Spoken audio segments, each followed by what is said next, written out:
तो जंग के 31वें दिन भी यूक्रेन और रूसी हमले जारी हैं। मारिउपोल से लेकर चरनिहिव तक मिसाइल हमले हो रहे हैं। कई मोर्चे पर यूक्रेन भी डटा है। कीव में अब तक रूसी फौज की एंट्री नहीं हो पाई है।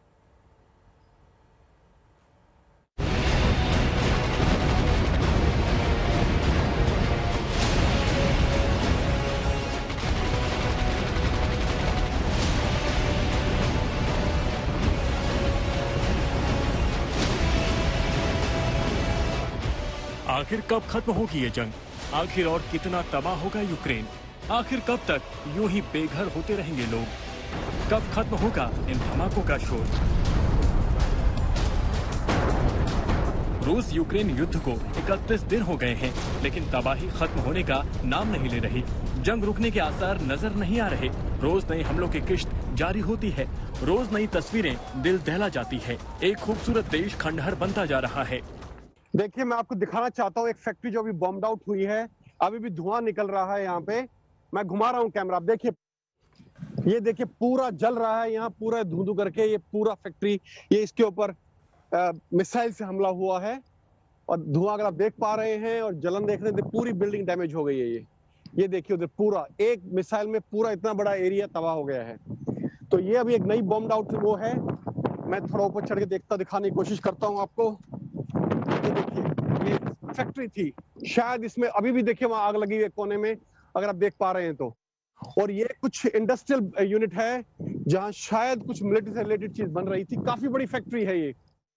वो देखिए कोने में आपको आग दिख रही होगी, अभी आग लगी हुई है। और मैं आपको ये बता दूं, यहाँ पहुंचने वाले हम पहले पत्रकार हैं। यहाँ अभी तक कोई नहीं पहुंचा है और यहाँ हमला आज दिन में हुआ है। आज तबाही की तस्वीर आई बर्दियांस्क पोर्ट से, जहां रूस की ओर से ताबड़तोड़ हमलों के बीच यूक्रेन के पलटवार की तस्वीरें सामने आई। यूक्रेन की आर्मी ने बर्दियांस्क पोर्ट की सैटेलाइट तस्वीरें जारी की हैं और रूसी जहाज सारातोव को नष्ट करने का दावा किया है। यूक्रेन ने 24 मार्च को रूस के इस जहाज पर मिसाइल दागी थी। बर्दियांस्क पोर्ट रूस के कब्जे में है। रूस की तरफ से यूक्रेन पर मिसाइल हमलों की तस्वीरें सामने आई हैं।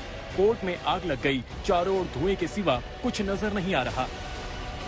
चरनिहिव पर भी 1 महीने पहले शुरू हुआ हमलों का सिलसिला थमने का नाम नहीं ले रहा। रूस लगातार शहर को निशाना बना रहा है और अपने पीछे तबाही के निशान छोड़कर जा रहा है। चरनिहिव में एक प्रेस टीम पर भी हमले की खबर है, जिनमें कई पत्रकार घायल हुए हैं। यूक्रेन की राजधानी होने की कीमत कीव को किस कदर चुकानी पड़ रही है, यह आप इन तस्वीरों से समझ सकते हैं। कीव के आसपास मिलिट्री एक्टिविटीज लगभग पूरी तरह से थम गई हैं। कोई हवाई हमला नहीं हुआ है पिछले 24 घंटे में।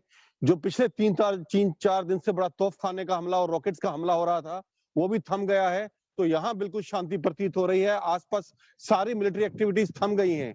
लेकिन इसका अर्थ ये नहीं है कि रूसी सेना यहाँ से चली गई है। रूसी सेना कीव के नॉर्थ और 3 डायरेक्शन में, नॉर्थ ईस्ट, नॉर्थ वेस्ट में अपना पूरा जो है साजो सामान के साथ बैठी हुई है। अपने मोर्चे बना रही है, डिफेंसेस तैयार कर रही है। इसके अलावा जो खबर आ रही है मिलिट्री एक्टिविटीज की, वो इस वक्त सिर्फ दोनबास और लुगांस्क प्रोविंस से आ रही है, जहां रूसी सेना ने पिछले 24 घंटे में 5-6 किलोमीटर का एरिया और कब्जे में लिया है। रूस ने यूक्रेन के कई शहरों को मटिया मेट कर दिया है। ध्वस्त हुई इमारतें, मलबे में तब्दील रिहायशी इलाके और स्वाहा होती जिंदगी। मारिउपोल से तो जैसे पुतिन ने कोई जाति दुश्मनी निकाली हो। रूसी हमले का सबसे ज्यादा कहर मारिउपोल को ही भुगतना पड़ा है। Зокрема, гуманітарним коридором з Маріуполя до Запоріжжя вдалося вивезти 26 477 маріупольців. Ситуація в місті залишається трагічною, абсолютно трагічною. Російські військові не допускають у місто жодних гуманітарних вантажів, хіба що використовують Маріуполь. ये मारिउपोल का वही आर्ट थिएटर है। इसे रूसी सेना के हमले ने तबाह कर दिया।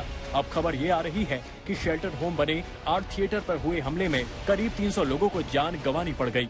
इस बीच यूक्रेन की ओर से बड़ा बयान जारी किया गया, जिसमें दावा किया गया कि रूसी राष्ट्रपति के साथ बहस में रूस के रक्षा मंत्री को दिल का दौरा पड़ा, जिसके बाद से वो गायब हैं। 31 दिन के युद्ध के बाद यूक्रेन की तबाही दिल की धड़कनें बिठा देने वाली है। लेकिन एक सच ये भी है कि रूस अभी भी वहाँ खड़ा है, जहाँ वह पहले दिन से बड़ा था। कुछ शहर कब्जे में आते हैं, फिर हाथ से निकल जाते हैं। ना बातचीत का कोई रास्ता निकल रहा है, ना जंग टलने की कोई उम्मीद नजर आ रही है। रूस रुकने को तैयार नहीं है और न ही यूक्रेन झुकने को।